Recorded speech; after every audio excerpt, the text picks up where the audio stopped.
Every 2 weeks when a new patch drops, we talk about it for the episode of Let's Talk Jinx, and it's patch 1220 notes, heading towards the end of season 12 for that matter, where we'll talk about changes to Jinx, changes that might affect Jinx, and then something of an AD carry tier list at the end of the video, as decided by you in the comment section down below.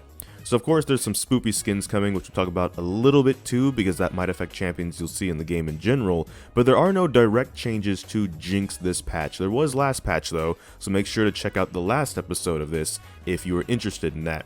However, there are some changes to other AD carries that might affect the Jinx matchup in the laning phase at least. For example, Akshan. Now I know he's a mid laner, but sometimes if you've been playing enough games, you see people have been moving him bot lane for mysterious reasons. So all that's changing though is the E duration is being increased, which is the heroic swing. Now what I think they mean by that is it's going from 3 seconds to infinite, and it says they're fixing a bug that would cause him to spin in place. So it's not really like a balance change that should affect the matchup. If you're like talking about damage, if you're talking about range, if you're talking about a combo with supports or something because CC is up, this doesn't seem like that's the case. And so for some reason you're playing against Akshan in the bottom lane, which really you shouldn't be anyways. But if that happens in your Jinx, the matchup's exactly the same as it has been previous to this change, and you should probably use your rockets a bit more often just to kind of bully him out of the lane. Because if he's bot lane, it's probably some cheese, and you probably don't want to deal with it often. So you gotta want to get an early lead if you can. Blitzcrank, meanwhile, since it's a support champion you might have to deal with or play with, the base AD is being decreased, the base attack speed is being decreased, the passive shield adjusted, the W damage to monsters increased, and the E damage to champions decreased. So basically, they kind of gave Blitzcrank a lot of fun toys last patch, and they're taking them all away. The base AD is going from 62 to 60, and the base attack speed is going from 0.65 to 0.625, which the base AD one specifically is going to be interesting because obviously he doesn't build a lot of damage to begin with. So the all-in combo, if you're Jinx and Blitzcrank goes in, he hooks somebody, the all-in combo, the uppercut with the E, it is only 2 base damage. So across the board, anything with AD scaling that did physical damage in that combo will be losing 2 AD. But it wasn't a lot, right? Like a lot of other things, like if you ever play ARAM in your Blitzcrank, you're tempted to build AP because that's what his scalings are on. So it won't hurt too much. It does mean his harass in terms of like, I'll put it this way. When you're a support player, and if you're playing with a support, you might notice sometimes they'll hit the minions. They won't hit the minions last, so that way you can get the gold and stuff obviously, but they'll hit them so to help you last hit. That could be what they're trying to target here. Because when you're a beefier support like a Blitzcrank, Thresh, Leona, the tankier stuff that can take harass, sometimes you do that to help your AD last hit, especially if it's under tower. And also especially if you have the relic shields, that way you try to hit something last actually to get the gold. So maybe that's what they're targeting here, but honestly I don't see if you're playing like with a Blitzcrank how this would interrupt your combo with Jinx, Flame Chomper, Zap, Ignite, auto attacks. You should be able to pick up the slack, especially with the ramping attack speed in your minigun.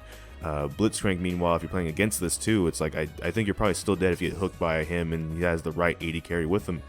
But it is interesting because they do mention monsters and stuff, and that's why I brought up the last hitting stuff. Minions obviously aren't monsters. There's minions and there's monsters, of course, there's a difference, but still, I wonder if that's what they're trying to go after here. They're saying they're tweaking his numbers in a way that should nerf his support strength, but increase his jungle power, so they are trying to nerf his support, which is confusing a little bit, but they're also trying to increase his jungle, which, man, do you imagine having to play against like a Thresh and Blitzcrank in the same game? Okay, we're moving on. We're gonna move on.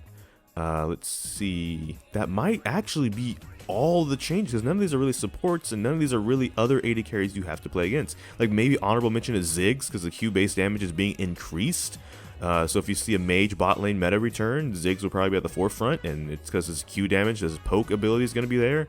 You know, so maybe there's that. Well, honorable mention to Evelyn, because I have a friend that plays Evelyn. The Q bonus damage to marked targets is being increased, and the W charm duration is being increased. So Evelyn has been feeling invisible compared to her fellow AP assassins. So we're giving her some more burst power in her high counterplay abilities, so she can take her enemy's breath away permanently. This is what happens when I record first thing in the morning. Or at least until they respawn. So the hate spike is the target bonus magic damage is going up, and the allure charm duration is also going up.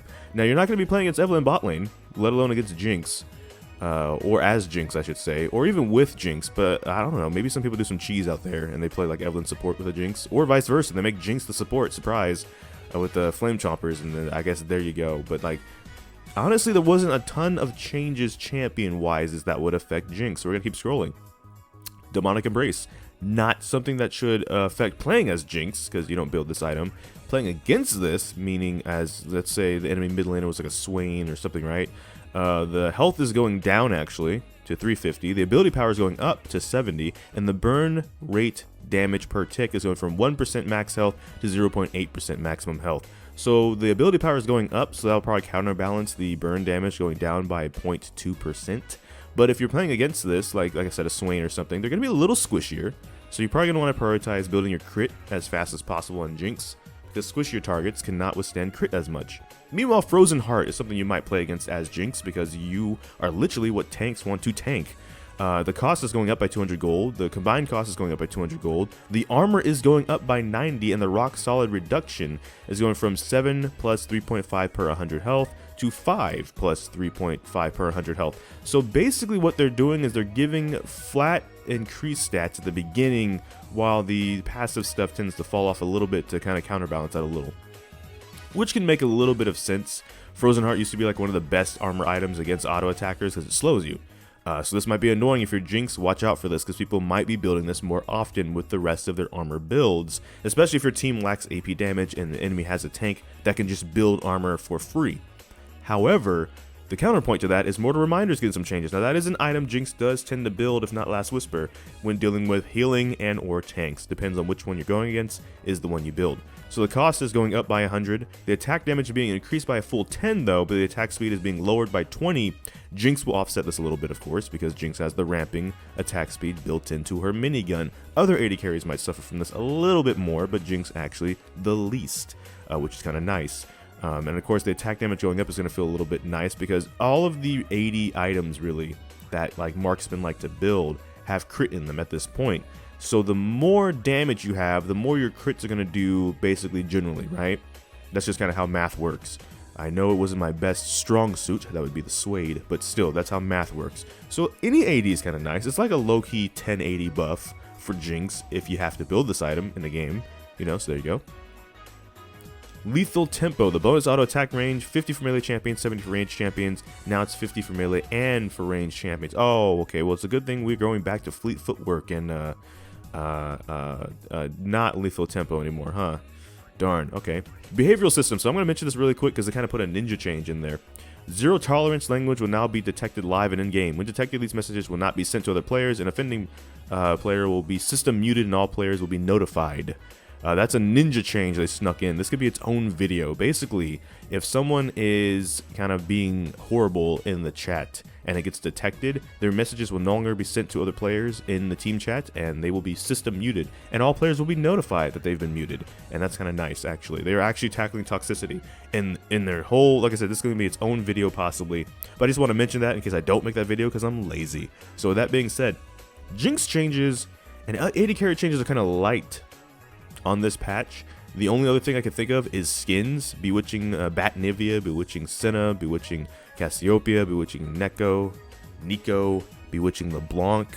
Senna is a bottom lane, you know, support champion or AD carry champion, so you might see more Sennas in your game because people want to be playing this skin. But beyond that, I think that's really it for the changes. So for the AD carry tier list, again, it's usually your opinion after hearing these changes in the comment section down below, and then you can talk to each other about it and have cool conversations. Personally, I think with these changes, everybody stays exactly the same as they were last patch. I don't think, even with the Blitzcrank changes and the Action changes, which really are kind of they don't change the AD carry tier list all that much, right? Everybody is going to stay exactly where they're at, which is kind of what Riot wants. They kind of want to keep people in a specific place. I can't speak. Specific place, because they don't want to shake up balance too much before the preseason, which has a lot more changes coming than we thought, by the way, so that's going to shake some stuff up and it'll be interesting to see. But that might be all from this video for me. So for Jinx, since we're biased here, I still think she's probably A tier. As Worlds is showing, she's actually starting to show up a bit more. She can work with a lot of the things that are meta. The nerfs they tried to do to her a while ago didn't knock her out of that contention, and the buffs they did last patch probably puts her back in a solid spot. There are other AD carries you probably want to take instead if you can, especially depending on your elo, of course, like the Lucians, the Tristanas, the Caitlyn's even. But the thing about Tristana and Caitlyn being meta is that if they're both banned or contested, Jinx kind of fills that role a little bit, so she's interchangeable with those champions. So there you go. Misfortune, I don't like Misfortune personally. I don't like that if you try and set up for the ultimate, there's so many things in the meta that can kind of interrupt her channel, so this defeats the purpose. So I would go towards the more DPS heavy AD carries than the skill based or skill shot based AD carries or spell casting AD carries, not named Lucian, because especially if you get Nami, Lucian's kind of really cracked right now. So there you go. Sivir is hit or miss in my opinion as well. She is more of a hyperscaling late game, DPS carry, but her short range against some of the engage can make her a bit of a problem, which you would think would make me say then things like Varus and stuff, which are longer range, would be fine. And yes, if you're building like crit attack speed Varus, if you're going to build the lethality Varus, I don't think now is the time, honestly. You got things like Maokai and stuff and all these other things, like getting buffs and getting changes even. Some of them getting, like the W slow, self slows being removed on Rammus, so there you go, and the R dash speeds being increased. If you want to try that out with Poke Varus, go for it. Even with auto attack Varus or Jinx or anybody, that's actually a nightmare. So there we go. But yeah, that's gonna be it for this video for me. Talking too much. You guys can talk in the comment section down below. Thank you so much for watching this video. Make sure to like, comment, and subscribe. Hit that bell notification, the actual subscribe button. But I don't know which video will be next, because life can have a lot of kinks. So until next time, take care. GG, get jinxed. Thank you for watching, and enjoy pizza responsibly.